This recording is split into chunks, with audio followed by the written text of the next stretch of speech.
Audio లీక్లు, video లీక్లు వీటి గురించి గల్లంతులు చాలానే చూస్తుంటాం మనం. అయితే 100 కోట్ల రూపాయల అవినీతి జరిగింది అని అధికార కూటమి కీలక నాయకుల మధ్య సంభాషణ జరిగితే అది నిజమే అని వాళ్ళు ధృవీకరించిన తర్వాత కూడా ఎందుకు దాన్ని తీవ్రంగా తీసుకోవటం లేదు? పెద్ద ప్రశ్న.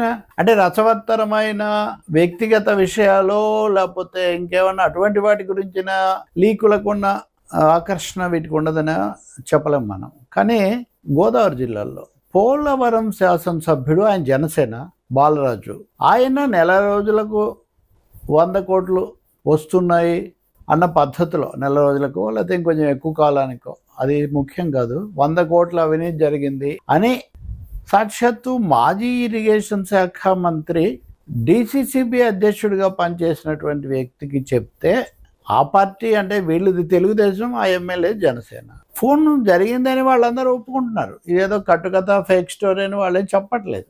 కానీ వ్యవస్థ బాగాలేదు, అన్నీ పాడైపోయాయి, దీన్ని ఏమీ పట్టించుకోవడం లేదు అన్న పద్ధతిలోనేమో కరటం రాంబాబు అని ఆయన డిసిసిబి మాజీ చైర్మన్ ఆయన చెప్తున్నారు. అడిగింది ఎవరంటారా? ఇంకా సాక్షాత్తు దేవినేని ఉమామహేశ్వరరావు, మాజీ మంత్రి, సీనియర్ మోస్ట్ తెలుగు నాయకుడు, తెలుగుదేశం నాయకుడు.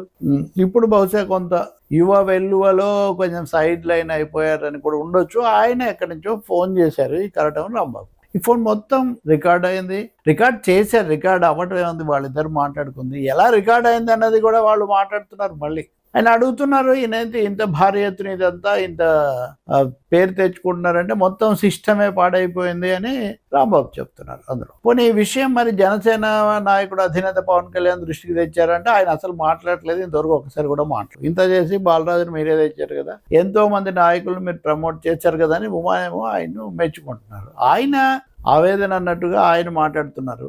సహజంగా ఇలాంటప్పుడు తీసుకునే జాగ్రత్తలు తీసుకుంటున్నప్పటికీ 100 కోట్లు అయితే గల్లంత అయింది అని ఒక మాట, భారీగా అవినీతి జరిగిపోతుంది అనేది, వ్యవస్థను ఏదో ప్రక్షాళన చేయాలన్నది, ఇలాంటి మాటలు అక్కడ దొరుకుతున్నాయి. ఇవి సోషల్ మీడియాలో వైరల్ అయినాయి. మామూలుగా అవగానే ఖండనలు జారీ చేస్తారు, ఈ విషయంలో జారీ చేయకపోగా ఒక మీడియా విలేకరి అటు బాలరాజును ఇటు రాంబాబును కూడా మళ్ళీ వెళ్ళి కలిశారు. రాంబాబు చెప్పేసండి, ఇదంతా తెలుగుదేశం వాళ్ళు కావాలని దుష్ప్రచారం చేస్తున్నారు, వాళ్లే దీన్ని లీక్ చేశారు, వాళ్లే దీన్ని మాట్లాడారు. అసలు ఇక్కడ ఏముందని 100 కోట్లు వస్తాయి పోలవరంలో?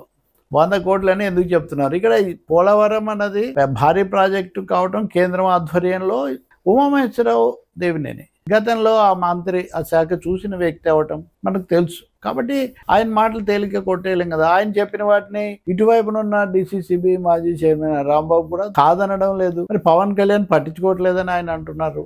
ఆయన్ను కూడా అడిగింది ఆ ఛానల్. అడిగితే ఆయన నిజమే, ఆయన సీనియర్ మంత్రి కదా, మాజీ మంత్రి, ఆయన చేశారు, నేను మాట్లాడాను. ఎవరు రికార్డ్ చేశారు, ఏం మాట్లాడారంటే మీరు ఆయన్నే ప్రశ్నిస్తే మంచి. మరి ఎందుకు మీరు అంత ఆరోపణ చేశారంటే ఆయన సీనియర్ మంత్రి, మాజీ మంత్రి అడిగితే నేను ఆ విషయాలు పంచుకున్నాను, అన్ని చక్క చేస్తానన్నారు కదా, ఏం చక్క చేయాలి, ఏం తప్పుగా ఉన్నాయంటే ఈ ఫేక్ స్టోరీస్ ఇవన్నీ చక్క చేస్తానని చెప్పానని మళ్ళీ కొంచెం సరిదిద్దుకో. అసలు వ్యవస్థలే బాగాలేవు, అన్ని పాడైపోయాయని మీరు అన్నారు కదా, ఏ అంశాల గురించి అన్నారు, మీ అభిప్రాయాలు ఏంటి, అవి నేను ఇప్పుడు ఫోన్ అయితే మాట్లాడాను. కాబట్టి ఈ లీక్ అనేది ఫేక్ కాదు, ఈ లీక్ అనేది ఫ్యాక్ట్ అని బాలరాజు చెప్తున్నారు, ఈయన కూడా చెప్తున్నారు. ఉమామహేశ్వరరావు ఏమో బహుశా ఆయన రేపు ఏమైనా మాట్లాడతారేమో మళ్ళీ మా మీడియాతో, మనకు తెలియదు. కానీ అవినీతి జరుగుతూ ఉంది 100 కోట్లు. ఇప్పుడు పోలవరం గురించి చూస్తే పోలవరంలో పనులు పాడైపోవటం, డయాఫ్రమ్ వాళ్ళు లేదా కఫర్ డ్యాము, ఇవన్నీ మనం చాలా విన్నాము. ఇంకా అవి జరుగుతున్నాయి, అయిపోతుంది, 70% అయిపోయింది.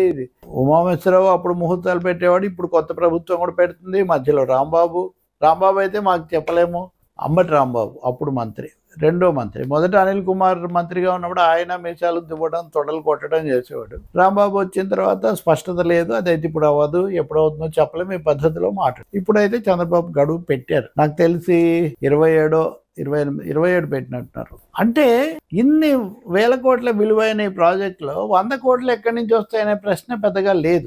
ఇంకొకటి, వీళ్ళు ఎవరు పట్టించుకుంది, పునరావాసంలో కూడా చాలా విపరీతమైనటువంటి ఖర్చు చూపిస్తున్నారు కానీ అక్కడ కల్పిస్తున్న సదుపాయాలు చాలా తక్కువగా ఉన్నాయి. ప్రజలకు ఇవ్వాల్సిన పరిహారం అందడం లేదు. కాబట్టి నిధుల గల్లంతకు అవకాశం ఎక్కడి నుంచి వస్తుంది అనేది పెద్ద ప్రశ్న కదా. అవకాశాలు ఉన్నాయి. పైగా కేంద్రం రాష్ట్రం మధ్యలో కాంట్రాక్టర్లను 1-2 సార్లు మార్చడం, ఇవన్నీ కూడా మంచి లాభదాయకమైన సందర్భాలే కదా. నేనెవరి మీద ఆరోపణ చేయట్లేదు, కానీ వాళ్ళలో వాళ్ళు చేసుకుంటూ ఉంటే వాళ్ళ మీద మళ్ళీ ఎమ్మెల్యే బాలరాజు కౌంటర్ ఆరోపణ చేస్తున్నారు. కావాలని ఇదంతా జరుగుతుంది, ఇదంతా ఒక కుట్ర లాంటిది అనేది ఆయన ఆరోపణ. మరి ఇంత చేసి ఇదంతా కూడా జనసేన గారి పార్టీలో జరుగుతూ ఉంటే, గిరిజన ప్రాంతంలో జరుగుతూ ఉంటే, ప్రాణప్రదమైన ప్రాజెక్ట్ ఏరియాలో జరుగుతూ ఉంటే మరి ఎందుకు స్పందించడం లేదు? వైరల్ అయిందని ఈ వైరల్ అయిన ఫోన్ కాల్, ఆడియో కాల్ మొదట ఎలా ఉన్నా తర్వాత తెలుగుదేశంకు అనుకూలమైన మీడియాలో కూడా ఇవి వస్తున్నాయి. పైగా ఇంక దాని మీద కౌంటర్ స్టోరీ ఏం లేదు కదా. రాంబాబే జరిగింది, మేము మాట్లాడామని చెప్తున్న తర్వాత ఏ విషయాలు ఉమామేశ్వర చెప్పాలన్నాడు. ఉమా మరి రేపు ఏం చెప్తారో మనం చూడాలి. కానీ ఈ 100 కోట్ల అధికారిక సమాచారాన్ని మటుకు, అంతర్గత ఆరోపణలుగా ఉన్నటువంటి వీటిని మటుకు అధికార పార్టీ ఉపేక్షించటం, మౌనం వహించటం ఏమాత్రం సమంజసం కాదు. ఖచ్చితంగా దీని మీద దర్యాప్తు, స్పందన, తగు చర్య తీసుకోవాలి. జనసేనాని కూడా చర్య తీసుకోవాలి. పవన్ కళ్యాణ్ మాట్లాడనే లేదని రాంబాబు చెప్తున్నారు. అసలు ఉమామేశ్వర ఇదంతా ఓ పథకం ప్రకారం జరిగిందని జనసేనలో కొందరు చెప్తున్నారు. తమ మీద తమలో తామే ఇన్ని పథకాలు వేసుకునేవాళ్ళు ఇతరుల మీద ఏమేస్తుండొచ్చు? ప్రజా సంఘాల మీద లేదా ఉద్యమాలు చేసే వాళ్ళ మీద ఏమేస్తుండొచ్చు? ఈ ప్రశ్నలన్నీ ఉత్పన్నమవుతాయి. కాబట్టి తక్షణమే ఈ 100 కోట్ల వ్యవహారంలో ప్రభుత్వం తన స్పందన ఏంటో తెలియజేయాలి. లేదా పోలీసులు అనేక విషయాల్లో కేసులు పెడుతున్నారు కదా, ఎవరో ఒకరితో ఫిర్యాదులు చేయించి. అలాంటిది ఏమైనా జరుగుతుందా మనం అది కూడా చూడాలి. సుమోటోగా ఎందుకు తీసుకోకూడదు దీన్ని?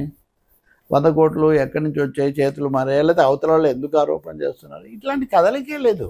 అంటే కొన్ని విషయాల్లో చాలా అతిగా స్పందించేవాళ్ళు కొన్ని విషయాల్లో మౌన ముద్ర ఎందుకు దాలుస్తారు? సేనాని ఎందుకు వెంటనే రంగంలోకి దిగిపోవడం లేదు? కూటమిలో ఐక్యత గురించి మరో 13 పర్యాయాలు 10 ఏళ్ళు ఉండాలని వాళ్ళు చెప్తుంటే, ఇక్కడ కింద స్థాయిలో పిఠాపురం టు పోలవరం ఈ తగాదాలు విస్తరిస్తున్నాయి. మరి